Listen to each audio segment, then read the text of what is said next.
been a very good day for me. I'm gonna actually kick it off. How many of you have had a bad day? Not necessarily today, but in previous days. How many of you had a bad day? Oh. Okay, probably all of us. So I just want to start a little bit by sharing a personal story with you that I was talking to these guys about. I kicked off my morning with a lot going on, working 24/7, COVID, tracing COVID cases, as some of you know, you have been involved. I literally wake up to text and emails regarding COVID. Preoccupied with that, I go to wash my car and I find out I have a little leak in the sunroof, so I get wet. I go to Starbucks to get a coffee and my water bottle spilt in the back seat. And so I said, oh, I'll move it quick while I'm waiting in line. Nobody's behind me in line. So I thought I put it in park. I did not. It was in reverse when I got out of the car. So I'm chasing, I didn't have to go far, but just a couple steps, moving quickly, and my over 50 body doesn't move that quick anymore. So I feel that. I get in the car, I fix that, I bring coffee, I come in here and I spill my coffee all over the place here. But as I sit here and started to prep for the presentation and to greet you all, I think about the control that I have over my day and the control of whether or not I'm going to make it a good day or not. Those of you in the middle school, especially Acadia, and those of you at the high school, I'm not sure if Ron still does it, but I remember you can make it a good day or not. The choice is yours. So hopefully, I'm choosing to make this a better day. Hopefully it's a better day for me. But one of the things I want to point out for you and the presentation that we have today, it is about you. It is about you making the choice of whether or not you will engage in sexual harassment in the workplace, bullying, discrimination in the workplace. So it's about the decisions that you will make. And making it a good day, Jill Bush, our Assistant Superintendent for Human Resources, just came in, so did you want to say a few words? Yeah, first of all, sorry, I didn't want to interrupt because Mrs. Carmen has started off a wonderful job. I just want to thank you for everything that you do here for us at Shen. This is an extremely important topic and training, and Mrs. Carmen has lots of experience in doing these types of trainings, so please engage, please listen carefully, and take it back and do the right thing. We want to thank Barbara Saliker for all the work she's done in putting this together. There's sign-in sheets, I believe Mrs. Carmen's probably already went over that, and I will get you another coffee later. So thank you very much, and I'll be in back. Thank you. Thank you. As Mrs. Bush was saying, you know, we welcome you all. Thank you for being here today, and I know for some of you it's very difficult to be here, especially this time in the morning. And for others to be able to have to sit for a period of time is very difficult. The work that you do is critical. The work that you do in our district as a whole, no matter what your role is absolutely critical to the success of our school as a whole and to staying open right now. When we talk about COVID, we would not be open and staying open if it wasn't for you and all of your efforts. So give yourself a round of applause quickly, please. And I say that with sincerity. It truly is. It takes a village. It takes collaboration, and it takes communication. And one of the biggest things of why we're here today is to provide a training regarding sexual harassment and to talk a little bit about what it is, why it's important. And we do know that this is something that if it does take place in the workplace, it can cause undue stress and hardship on individuals as well as the system. And also another reason why this topic is really important is it's mandated.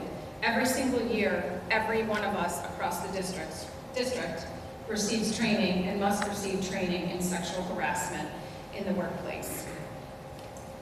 So what I'm going to do is talk a little bit about some learning objectives.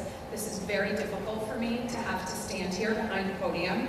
For those of you who saw the mental health presentation I did, I need to move about. I need to have that engagement with the audience, so bear with me as I'm having a difficult time being behind a podium, having to click myself, and also because my day hasn't been that great so far. So hopefully nothing else happens. So today our learning objectives, we have 4 key learning objectives that you'll see up there. It's really understanding what the definition of sexual harassment is, the types of sexual harassment, identifying sexual harassment, knowing what it is, and if it's happening, and then how do you file a complaint if this does happen in the workplace. So before we go any further, all of you have a pre-assessment sitting at your seats, a white piece of paper with 13 questions on it. I want you to take a few minutes, I'm going to give you about 4 or 5 minutes, quietly on your own, to go through those true-false statements. And if you have a pen or a pencil and you want to write what the answer is next to it, that's great. Or just mentally in your head, note what you think that answer is. And at the end, we're going to go back and revisit this to see how everybody does. So by the time we leave, we should have hit on those 13 items. So go ahead and take a few minutes, and I will let you know when time is up.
Okay, about 1 more minute.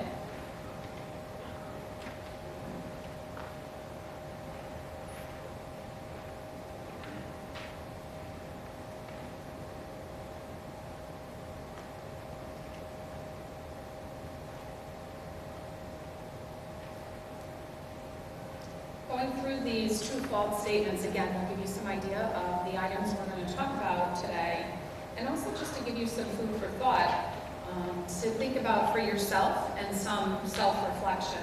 Many times we think that sexual harassment doesn't pertain to me. I'm not involved. I don't participate. Why do I have to be here? I've never had this problem before. And I'm sure that there's many of you out there who definitely have been in this situation or who have actually participated to an environment that maybe contributed to that. So hopefully as we leave here today, we all, me included, because trust me, I'm not an expert in this area, while going through this, preparing for this presentation, I've definitely learned more things than I knew before, and each time I review items or each time I present, I learn something new. So hopefully you will as well. So let's take a second and start to unpack the definition of sexual harassment. If you look on the slide, it's unwelcome, verbal, visual, or physical conduct of a sexual nature that is severe or pervasive and affects working conditions or creates a hostile work environment. So again, I want you all to read this definition by yourself. Just take a second and go ahead and read that again.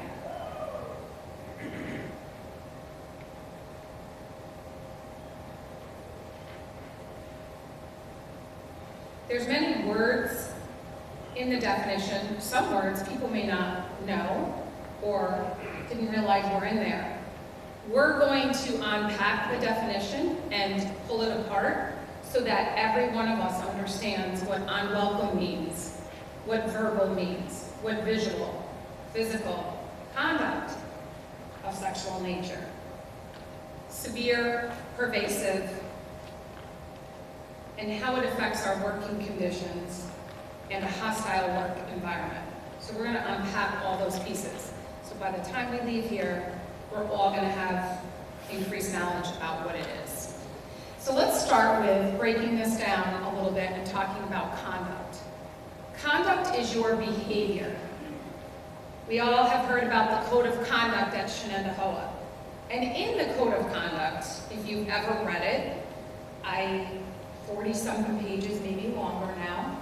It's a very, very long document, but by law, we have to have a code of conduct in every school system. And by law, there are certain components that have to be in the code of conduct. And there is a piece about sexual harassment in the code of conduct. And the code of conduct is for staff and for students. So it's really important that everyone understands that we do have one. It does outline the expectations in there, and if you take some time and just kind of look through the document, again, it's a lengthy document. But conduct is, like I said, is our behavior. And when we talk about conduct, it's not sexual harassment if it's welcomed. So when we think about conduct, we have to think about, is it welcomed or unwelcomed? And not just sexual harassment, but any conduct. So again, we're going to talk about what unwelcome means in a little bit. And I did not mention, if anybody has any questions at any point, please do not hesitate to ask. I know this can be an uncomfortable topic. For some, it may be very sensitive. People don't want to talk about it. But this is a safe environment. We should ask questions if we have them. And as I was saying to everyone in the front row, I promise I will not pick on you. I will not ask you a question. But seriously, if you have a question, please feel free to ask that. So when we talk about when we talk about conduct and we talk about sexual harassment, there are different types of sexual harassment.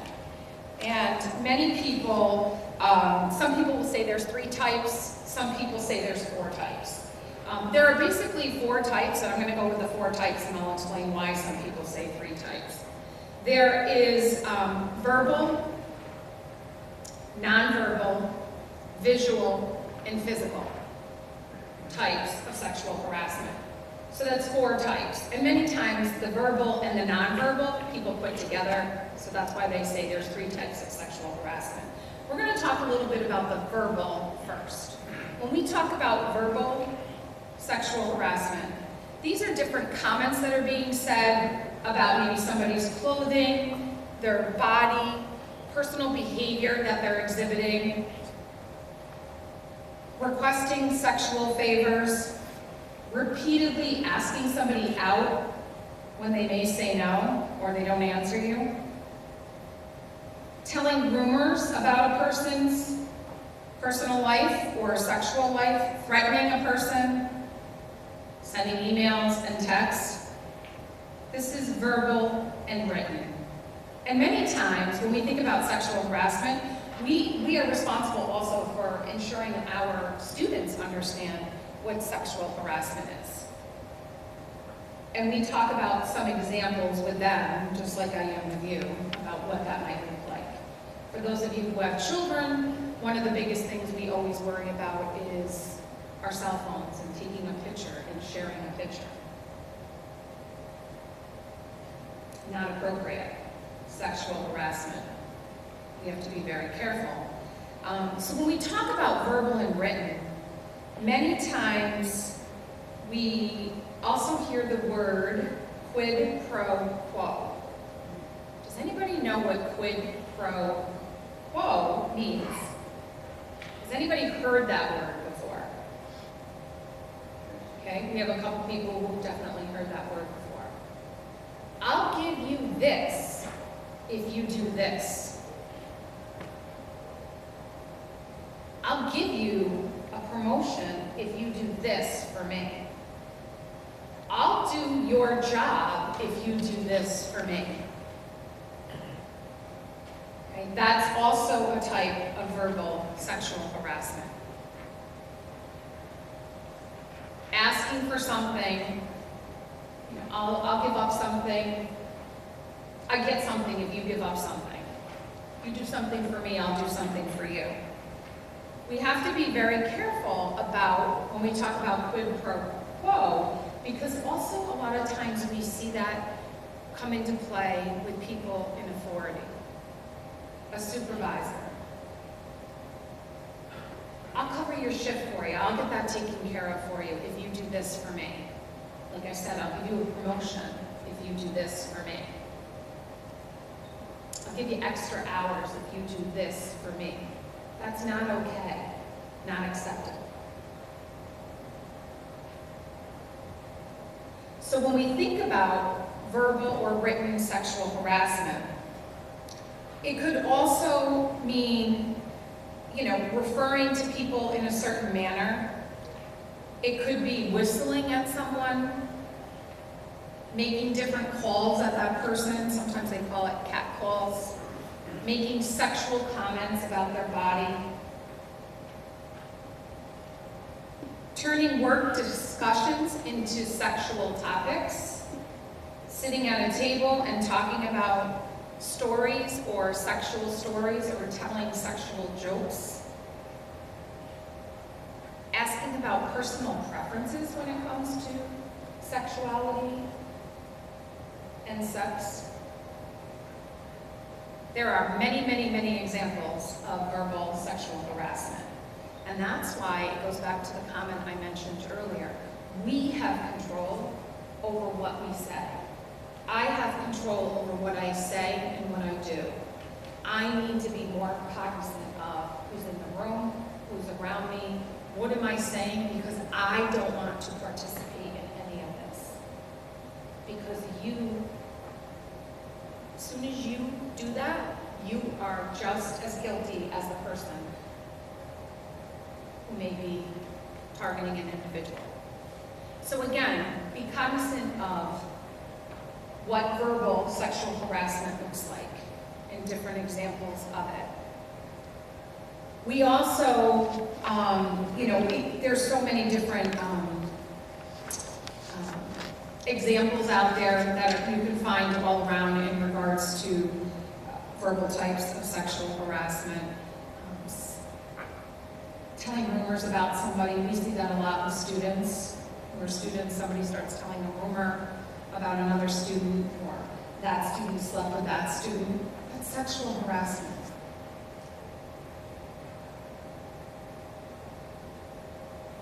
So the other type that I talked about is physical. So when we talk about physical sexual harassment, physical and verbal are the most common types. The nonverbal and the visuals aren't as common. They happen, absolutely. But physical and verbal sexual harassment is the most common. It's your actions, your language, which involve sexual activity or sexual language. Assault, rape, inappropriate touching of somebody, touching somebody's shoulders, putting your hand on them if they don't want their hand on them. And again, we'll talk about welcome versus unwelcome. So when we think about physical,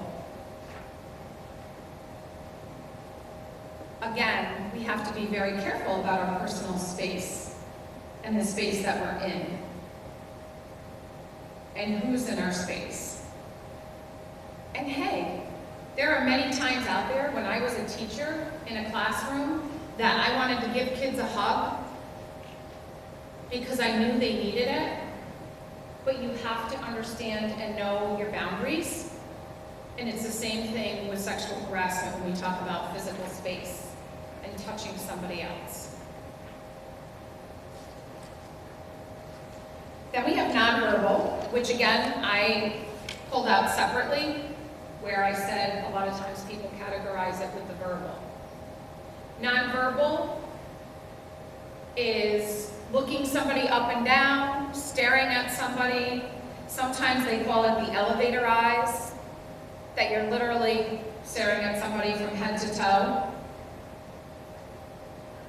It also could be various facial expressions of a sexual nature, following a person, stopping them in their path, blocking their path, so they can't go the way they've always gone.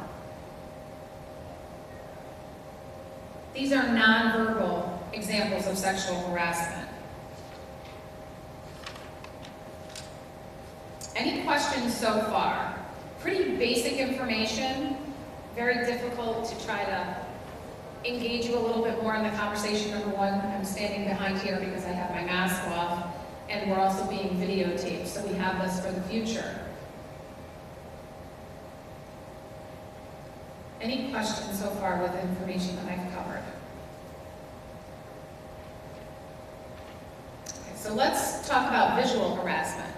So again, we have physical, verbal, nonverbal, and visual sexual harassment. This is where you, as an individual, may expose yourself to somebody else. This is where you may send a picture of yourself to somebody else. A text. And I apologize for the little typo at the bottom there. Emails or text, that's supposed to say. Drawings, obscene posters. Maybe you have a particular screensaver in your office, on your computer, that's not appropriate for work. Again, these are forms of visual harassment.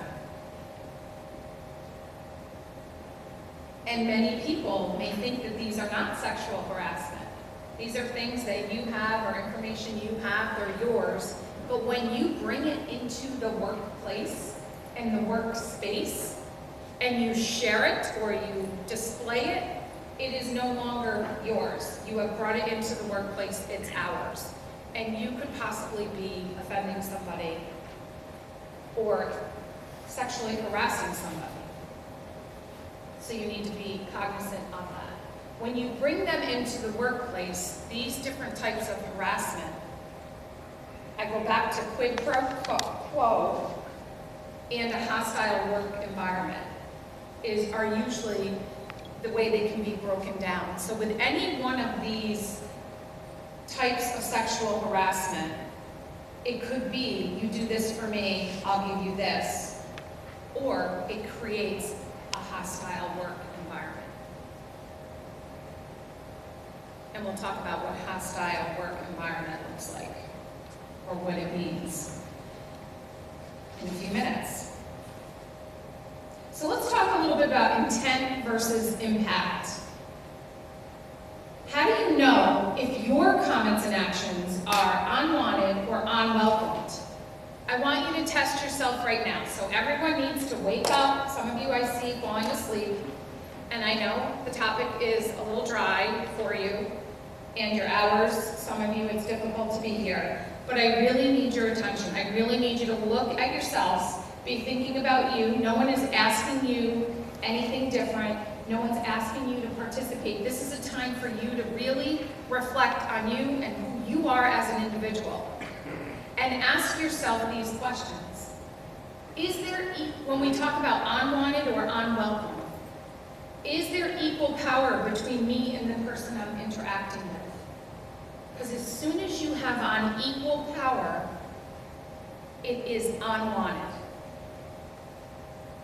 When you have unequal power, that quid pro quo comes into play huge. And a hostile work environment could definitely come Is there equal initiation and participation? Is somebody, or are you, or have you witnessed somebody initiating a lot more or participating a lot more?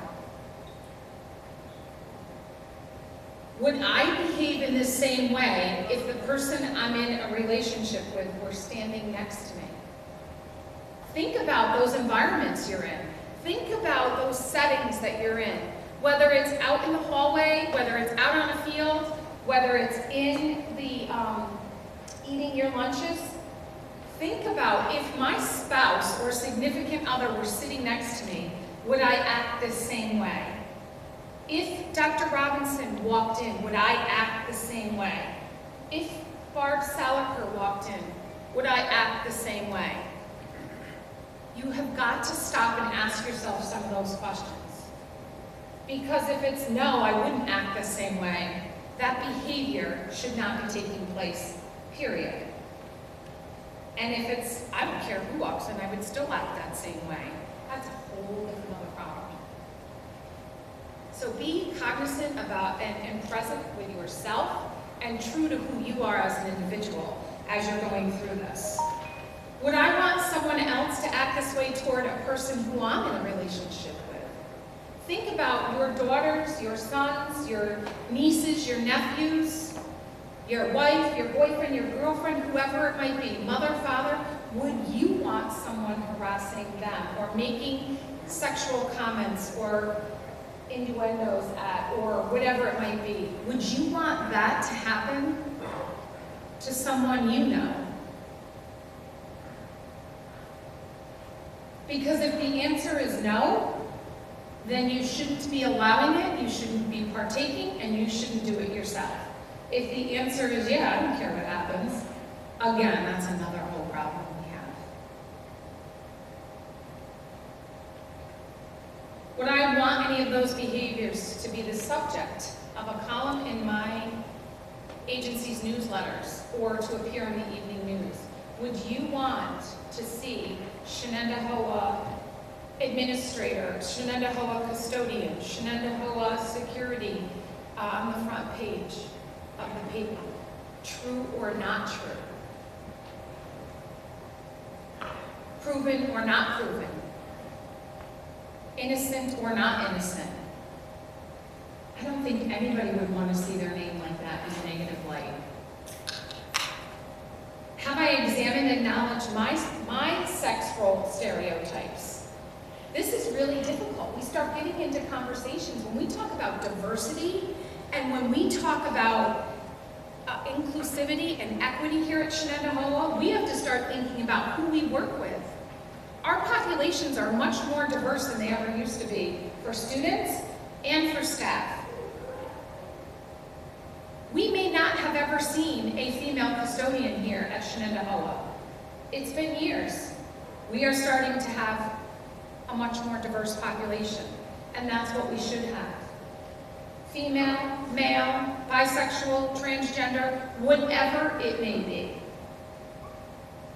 We have to acknowledge our own stereotypes and recognize them as we do this work. The intent and the way in which you are communicating to people doesn't necessarily send the messages and signals that help to achieve your desired goals, which is the impact. So when you're doing your work and you're working with people, because that's what you do, or with staff or your coworkers, because your work is a lot about collaboration and communication. It is important to think about how you're communicating. And am I sending the messages and signals that I want to be sending to achieve that desired outcome? Intent versus impact is not uncommon in human interaction. People can hear things via their own filters, and messages can be totally misunderstood. I don't know about you, but I'm going to put myself out there and be completely vulnerable right now, but there were many times, and Barb Salaker, you're still sitting here, yes? She can attest to this. I put a story in my head or I had a, idea of what was going on here in regards to, maybe Dr. Robinson and my job here at Shenandoah, and what does my job look like? And what am I gonna do? And when we think about that, and I start telling myself stories, those stories aren't true. It's what I fabricate. It's what I'm putting in my head. And then my actions may start to represent those stories, and they may not be true. So, like I said, people can hear things via their own filters, and messages can become misunderstood. So if you're not understanding something, ask for clarification, or if you're clearly getting a message that you're being sexually harassed, discriminated against, or bullied, you want to make sure you follow through with that. Any questions so far about intent and impact?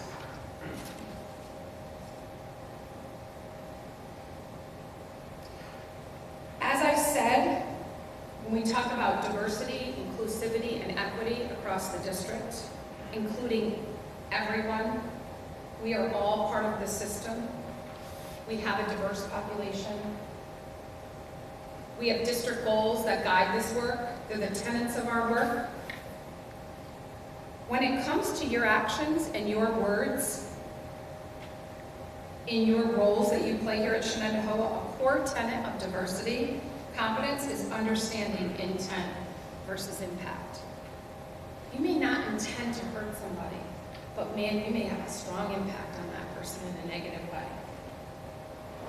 So it's truly about understanding that intent versus impact. When you make a joke at work, maybe you say a colleague's name in a joking way, or you imitate a colleague's accent.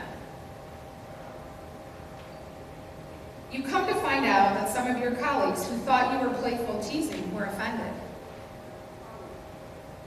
Maybe it's not clear to you why they found that joke hurtful, and maybe some of them actually laughed along when you were telling the joke.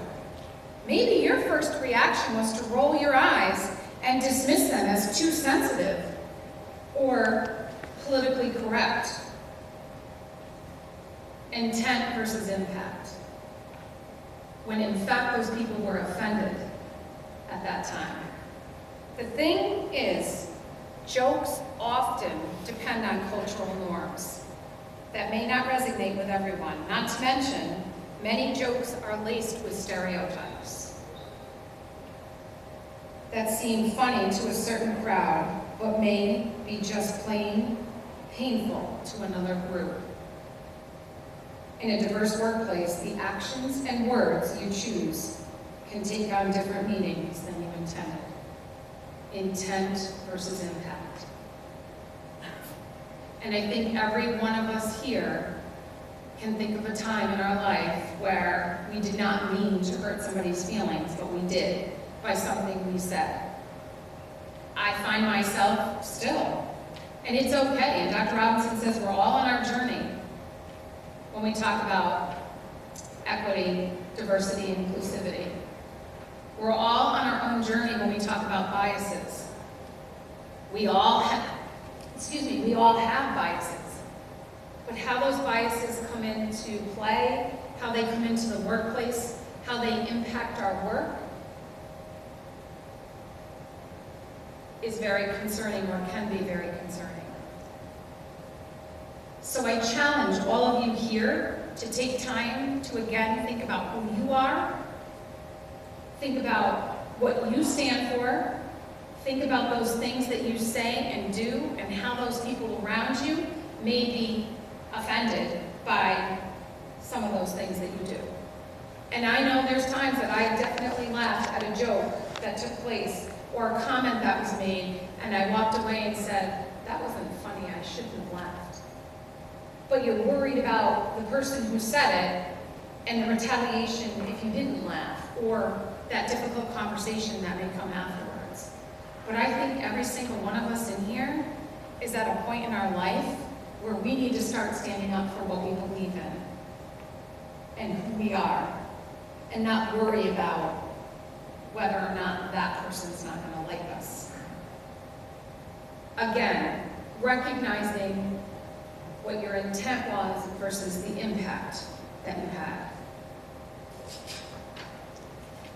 When we talk about harassment of sexual nature, if you're harassed because you're a female rather than a male, because you're a male rather than a female, because you're transgender, whatever it might be, gender non-conforming, whatever it may be, that's harassment of a sexual nature. So when you look at the definition and we talk about harassment of in the definition, it talks about of a sexual nature.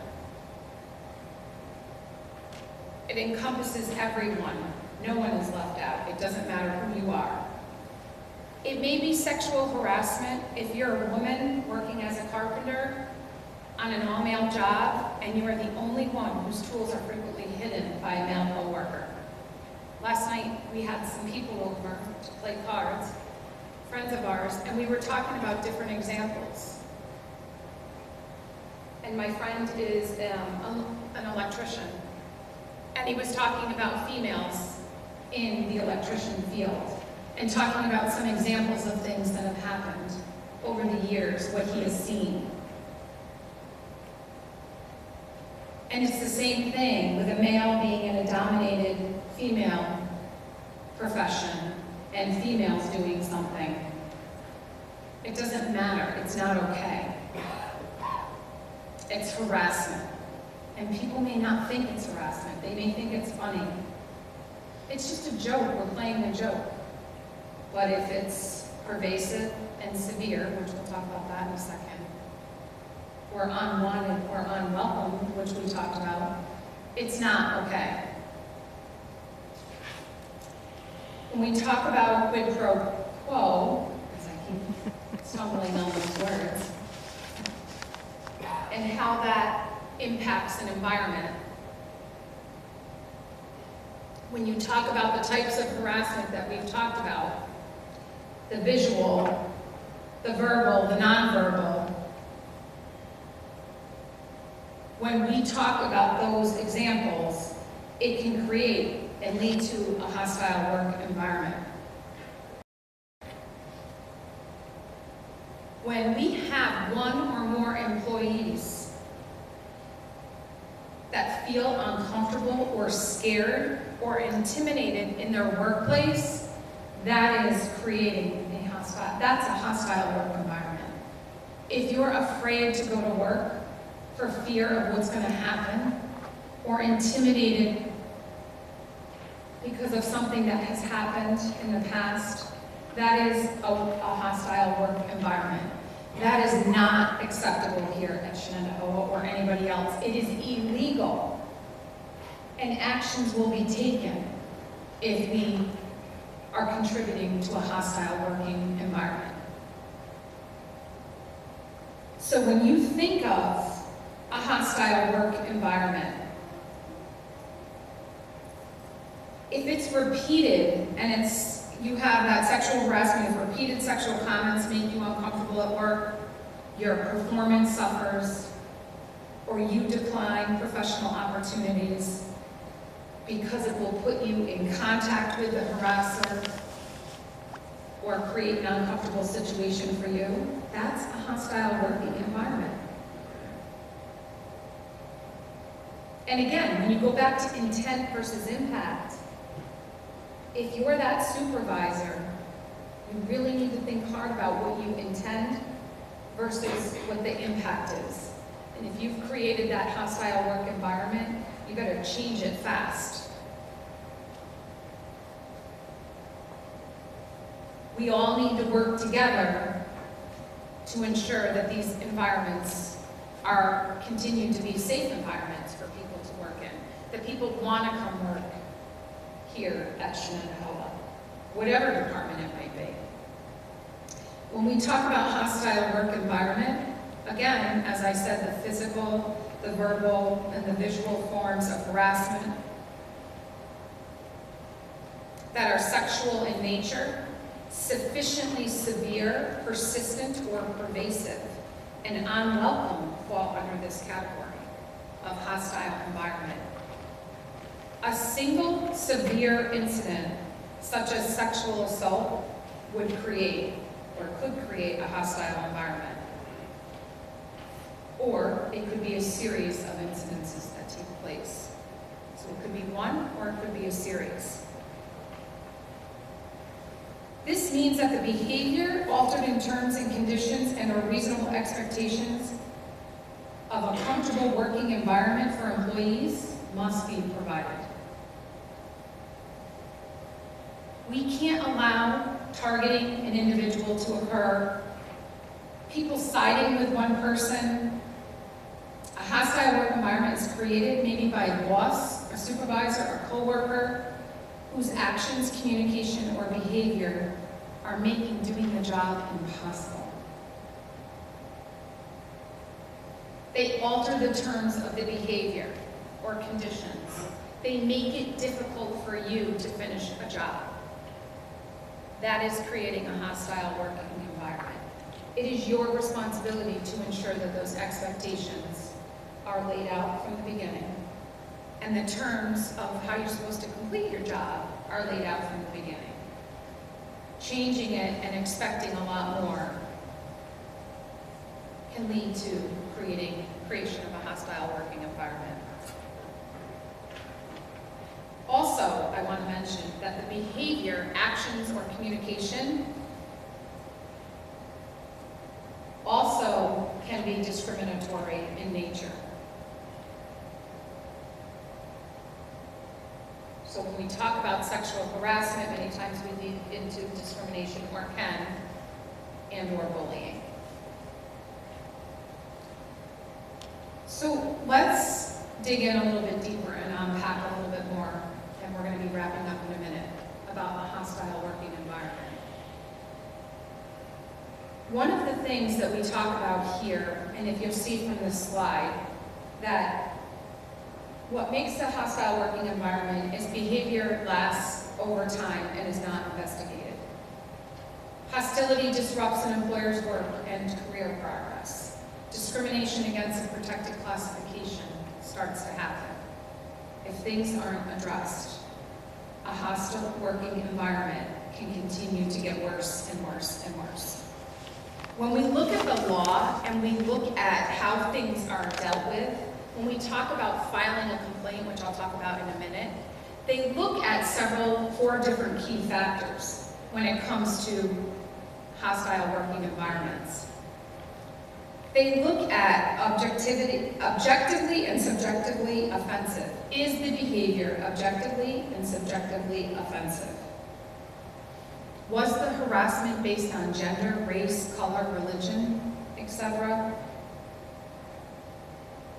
Comments could be very casual with a smile, but they happen over time.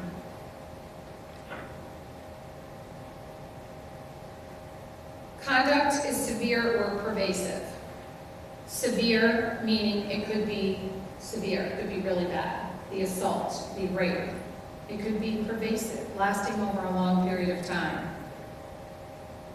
It could be a one-time thing that happens, or it could be something that has happened over days, weeks, years. And the fourth piece that we look at when we talk about a hostile working environment, especially when we're investigating it, the situation, is was it welcomed or was it unwelcomed? Did the person being targeted say no? Did they send an email, a text? Did they say face-to-face? Did they send something in writing that told the individual to stop? Whatever that might be. So that the individual knows that this is unwelcomed. And if any of you have ever seen anything regarding rape or date rape, I know in health education class, when I used to teach health education and the health education teachers still talk about it, it is about standing up for who you are. And if you are under the influence, or if you are experimenting, or not, how do you tell somebody, no, I don't want that to happen? No, I don't. It doesn't matter how drunk, high, or sober. No means no. So when we talk about sexual harassment, whether it's the verbals, the nonverbals, the visuals, the physical, unwanted is unwanted. So again, when we're investigating those situations, those are 4 things that we look at. The subjectively and objectively offensive. Harassment was based on gender, race, color, or religion. The conduct was severe and pervasive, and it was unwelcomed. Those are 4 things that have to be proven. So when we think about looking at steps that we take if we are harassed, we want to remain professional. We want to be direct with the harasser. We want to let them know that we do not like or accept the behavior. It's unwanted, unwelcome, and they need to stop immediately. You go talk to your supervisor, you explain what happened. Be sure to take your notes. I gotta tell you, to this day, I take notes, times, dates of interactions and things that happen. Things that may be so minor right now, but if they continue to happen, they become a big part of that picture. When something is not setting right in your gut, something doesn't feel right, you're taking those notes. The dates, the times of what occurred. When you're reporting harassment, you want to be prepared to share facts. Facts. So that's why it's important to take your notes, dates, times, statements that were made, behaviors or things that happened. The important details. And then when you're sharing those information with human resources and or your supervisor, you'll review all those different pieces. And also be thinking about how the situation can be resolved. Because sometimes people don't know what they don't know. And sometimes it is about educating somebody. Maybe somebody didn't realize what they said was offensive. Okay, we can work with that. How do we resolve that? How do we work with it? And sometimes we know they know. So what is the solution? Come solution orientated. How can we fix the problem? And again, your input's important. Your input's not going to be the end-all be-all either. As we go through the process of investigating, human resources would be taking over and making recommendations. So we at Shenandoah have a district policy, and a big, huge piece of my job is, a big piece of my job is writing policy, compliance of policies, and making sure that people are informed that we have these policies. So we have a policy on sexual harassment in the district. It outlines probably 90% of what I just said. And it also talks about where you can find additional information. At the bottom of every policy on the district's website, under Board of Education, is a policy manual. You will see, refer to other policies. I talked about the code of conduct, anti-harassment in the school districts we have, and there's other policies that pertain to this work and this topic. But more importantly, what I wanted to share with you all today is we have a form that if you feel, just like we do for students, if students feel that they've been harassed, bullied, or discriminated against, they fill out a complaint form. It's called Dignity for All Students Act. They fill out the form and they submit it to the appropriate supervisor.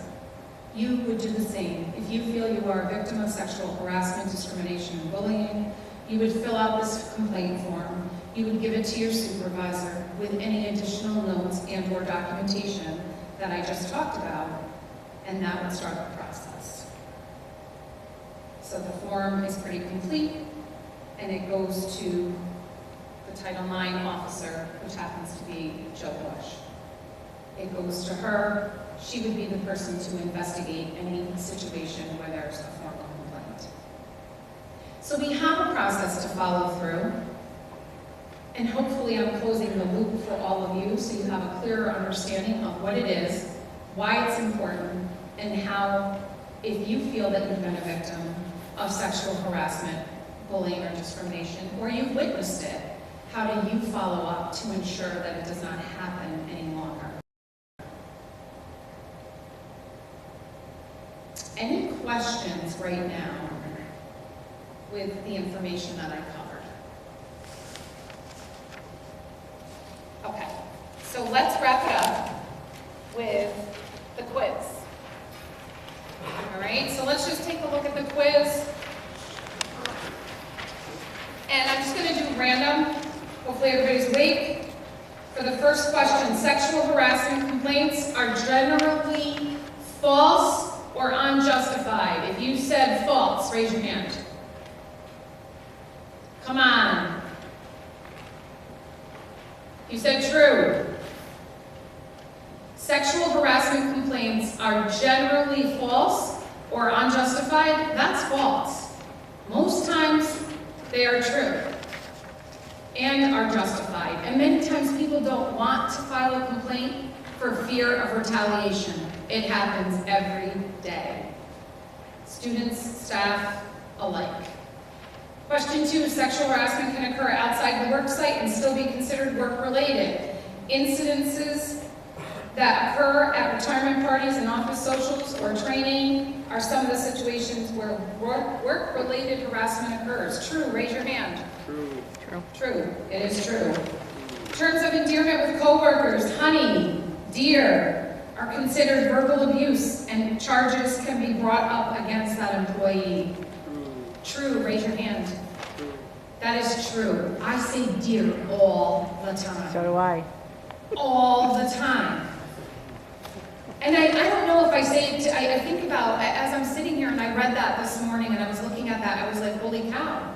Isn't that where intent comes in, though? Exactly. Isn't that where we all have to be Perfect. somewhat more open to all the diversity and Correct. ethnicity and everything? But what else does it hit on too? It hits on, so he said it has to do with intent. So I'm on the phone and I'm like, thank you so much, dear, have a great day. Mm-hmm. There's no harm whatsoever there. But I know the person. It's about building that relationship and knowing the people around you and knowing who they are. And trust me, there are people out there, if you ever go to dinner and a waitress who's like 20 years old says, honey, can I get you anything? Or, you know, whatever it might be. And I'm like, honey, you know, she's 20-something years old. There are people that say, please don't call me that. Okay, I won't. Mm-hmm. One and done. But again, good point. It goes back to the intent. It goes back to your relationship with that individual. Women in professional jobs, teachers, lawyers, engineers, doctors, are not as likely to be sexually harassed as women in blue-collar jobs. True. False. Raise your hand. False. Raise your hand. False. If he didn't like the sexual attention, but she meant it only as flirting or joking, then it was not sexual harassment. If he didn't like the sexual attention, but she meant only as flirting or joking, then it was not sexual harassment. True. Raise your hands. False. Didn't like. False. Sexual harassment is not limited to physical contact. It can occur anytime that an individual is uncomfortable with another person's approaches, comments, or discussions. True. Raise your hands. True. True. The answer is true.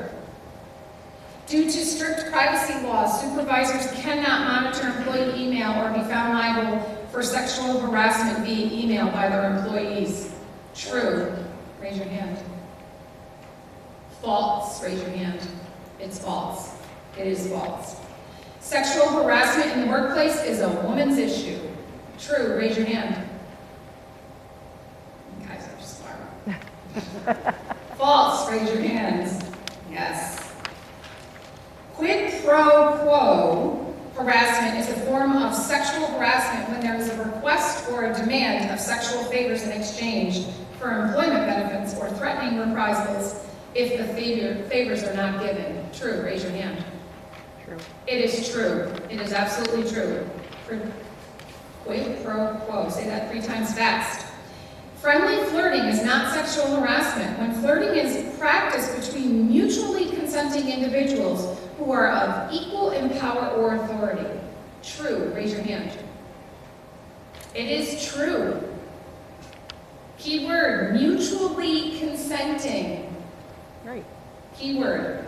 Employees claiming sexual harassment who are aware of but fail to take advantage of company policies or resources designated to prevent, correct, or eliminate harassment have much weaker cases than those who do. True, raise your hand. False, raise your hand. The answer is true. Employees claiming sexual harassment who are aware of but fail to take advantage of company policies or resources designated to prevent, correct, or eliminate harassment have much weaker cases.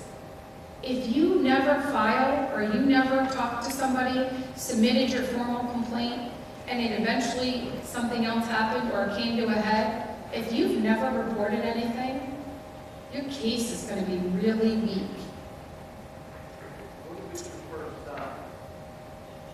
What if it's your first time? Good question. Lots of things kind of go through my head. If it's your first time and it's a situation when you talk about intent versus impact, maybe you weren't aware of it, disciplinary actions, again, obviously, severity of it. Let's go back to severity. If it was an assault, yeah, you know, there's some things that are like, yeah, not happening. If it was a joke, a dirty joke that was told and you offended somebody and that was brought to the supervisor's attention, it's a conversation. It's a mediation potentially, you know, okay, I understand, I'm so sorry, I didn't mean, apology, whatever it might be, happens again. There's no excuses if it keeps happening. Does that make sense? I think each situation would be a little bit different depending on what the severity of it and pervasiveness of it. I think the power dynamics also would be important as well, because someone could have, like, someone could be like, their first time into this position, the person who is doing the harassing could be much more powerful, and you could have someone who don't want to make any waves, I don't want to mess up this job, I really need this, so although they know the policy, they don't want to say anything. So although the case may be, you know, maybe weaker, it doesn't mean it's still not a good case. Correct, and that is a good point. We did talk about a person in authority, right? When we talk about sexual harassment. I think, you know, and again, nothing's perfect, and I put myself in the situation when I think about what I would do if this, what I would do if that, and how I would respond. And you're right, especially when it's a person of authority, it's very difficult. It's important to document, to take your notes, and it's important to maybe follow up accordingly so that it is duly noted that, you know what, here's what happened, here's what occurred. You know, we want to try to mitigate the risk and we want to try to solve the problem as quick as possible, and it may be barriers in communication. It may be that the person doesn't understand what their authority looks like and what that authority is. It may be that there's cultural differences. We need to get to that root of that problem, and that's why, too, when we talked about investigation, not only asking you to be professional and to document, but also asking you to come solution-orientated that, you know what, my supervisor, my boss, this is what's happening. I am very uncomfortable. I do not want this to happen anymore. But I'm afraid because I don't want to lose my job. I don't want to make this any more difficult than it is. And you have to trust the system. You have to know there are people that will listen and help come up with a solution that works. All right, 12. In order for it to be determined sexual harassment, the victim has to be the opposite sex of the harasser. True, raise your hand. False, raise your hand. False. Doesn't matter who you are. An employee witnesses another employee being harassed. Even though this involved a coworker, the witness can be considered a victim in the case. True or false? True, raise your hand. True. It is true, and you know, one of the things that I'm gonna wrap up here is I still remember to this day, a few years ago, when sexual harassment became mandated yearly training a few years back, and we sat in a training with Dr. Robinson, and, you know, we sit in our administrative meetings, one comment or story or joke to a person in the room, and somebody walks in and finds that offensive, that's sexual harassment. When you're sitting in the room, and again, you stand by and you know that something is not right, and it's a form of sexual harassment, and you say nothing, and if that person brings that and files a complaint, and you are in that room, you are just as liable. And that's really, really where I say to all of you again, back to when I started, you have control over you. You have control over the decisions you make. We all need to continue to reflect on who we are, our behaviors, our interactions, our communications, because we're all here for the right reasons. Besides needing a job, we like to be here, we like to be around kids, we like to be around people. We have a job to do, and we need to continue to work together. So how do we do that, and how do we work through those differences together? That is ultimately what we want to do. Your work is critical to the success of our system as a whole. I really want to thank you for your time, and for all of you to listen. I know it's very difficult and not have that engagement, but I appreciate everybody's time. I'm here for a few more minutes after this if anybody has any other questions. If you see me around the district, I haven't been as much just because I hide in my office dealing with COVID and tracing. But when I'm in the buildings, please make sure you say hello. If I don't know your name, or I am supposed to know your name, but need to be reminded, please remind me, because I love to have that interaction with people. So again, thank you all for everything that you do, and thank you again for today. I appreciate it.